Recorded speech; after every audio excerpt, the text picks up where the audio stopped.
వివాన్! అందరూ కూడా 'మిస్సెస్' సినిమాని చూసే ఉంటారు.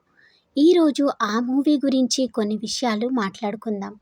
ఆ మూవీలో తను ఒక గృహిణిగా ఉంటూ చాలా బాధపడుతూ ఉంటుంది. కానీ ఇంటిని చక్కగా చూసుకోవడం కూడా చాలా గొప్ప పని అని నేను అనుకుంటాను. ఇంటి పనులతో పాటు సొంత ఆసక్తులను కూడా కొనసాగించవచ్చు. గృహిణిగా ఉండటంలో తప్పు లేదు. ఎవరి అనుమతి అవసరం లేదు. ఉద్యోగం చేసే స్త్రీలు గృహిణీలు కంటే గొప్ప కాదు. ఎవరి ప్రాబ్లమ్స్ వాళ్ళకి ఖచ్చితంగా ఉంటాయి. మనకు నచ్చిన పని చేసే స్వేచ్ఛ ఉండాలి. అది ఇల్లు చూసుకోవడమైనా, ఉద్యోగమైనా. ఇంటి పనుల్లో ఆనందం వెతుక్కోవాలి. ఇతరుల మెప్పు కోసం కాదు, మన సాటిస్ఫాక్షన్ కోసం. గృహిణి అంటే కేవలం వంట, శుభ్రం చేయడమే కాదు. గృహిణి అంటే చాలా బాధ్యతలు ఉంటాయి. మన పిల్లల్ని పెద్ద చేసి ఒక మంచి జీవితాన్ని ఇవ్వడం కూడా ఉంటుంది. ఇంటిని ప్రేమతో నింపడం, కుటుంబ సభ్యులు బాగోగులు చూడడం, ఇక పిల్లలకి మంచి నేర్పించడం గృహిణుల మెయిన్ రోల్గా ఉంటుంది. ఉద్యోగం చేసే స్త్రీలు, ఇంటి పనులు చేసే స్త్రీలు ఇద్దరు గొప్పవారే. ఇల్లు అనేది ఒక దేవాలయం. దాన్ని చక్కగా ఉండడంలో గృహిణి పాత్ర చాలా గొప్పది. ఇక టెక్నాలజీ వల్ల ఇంటి పనులు సులువుగా అయ్యాయి. గత తరం ఇల్లాల కంటే ఇప్పుడు చాలా సౌకర్యాలు వచ్చాయి కదా మరి. మనము ఇంకొంచెం ఓపికగా మన ఇంటిని చక్కదిద్దుకోవచ్చు. నేటి విద్యావంతులైన గృహిణులు తమ గురించి కూడా ఆలోచించుకోవాలి. ఇంటి వాతావరణం కూడా చాలా పాజిటివ్గా ఉండేటట్టు చేసుకోవడం కూడా గృహిణులు చేసుకోవాల్సిన మొదటి పని.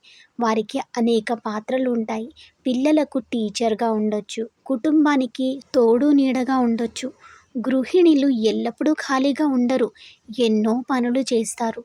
ఉద్యోగాలకు సెలవులు ఉంటాయి కానీ గృహిణికి ఎప్పుడూ సెలవులు ఉండవు. కానీ కాస్త సమయం తన కోసం కూడా తీసుకోవాలి. అలా ప్రాపర్ ప్లానింగ్లో వెళ్తే గృహిణులు హ్యాపీగా ఉండవచ్చు.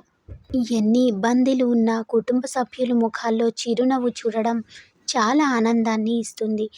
తమ సమయాన్ని తమకు నచ్చినట్టుగా వాడుకోవచ్చు. గృహిణులు తమ వ్యక్తిత్వాన్ని, అందాన్ని కాపాడుకోవచ్చు. మంచి మాటలతో కుటుంబ సభ్యులతో మాట్లాడడం చాలా ముఖ్యం. గృహిణిగా ఉండటానికి సిగ్గుపడాల్సిన అవసరం అస్సలు లేదు. గర్వంగా ఉండాలి. సమాజం ఏమనుకున్నా గృహిణి పాత్ర చాలా విలువైంది. చాలా సాటిస్ఫాక్షన్ని కూడా ఇస్తుంది. ఎప్పుడైతే మన పనులు మనం చక్కగా దిద్ది ఒక మంచి కుటుంబాన్ని తీర్చిదిద్దగలిగినప్పుడు. గృహిణిగా ఉండటం అనేది ఒక గొప్ప బాధ్యత. ఇంటిని ప్రేమతో నింపడం, కుటుంబ సభ్యులను సంతోషంగా ఉండటం చాలా ముఖ్యం.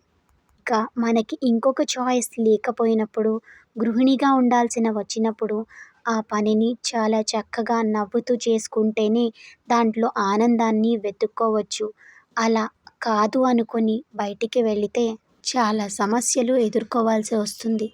సమాజం యొక్క ఆలోచనలను పట్టించుకోవద్దు. ఇక అప్రిషియేషన్ అసలే కోరొద్దు. మనం వండిన వంట నచ్చినా నచ్చకపోయినా మనం చేస్తూనే ఉండాలి.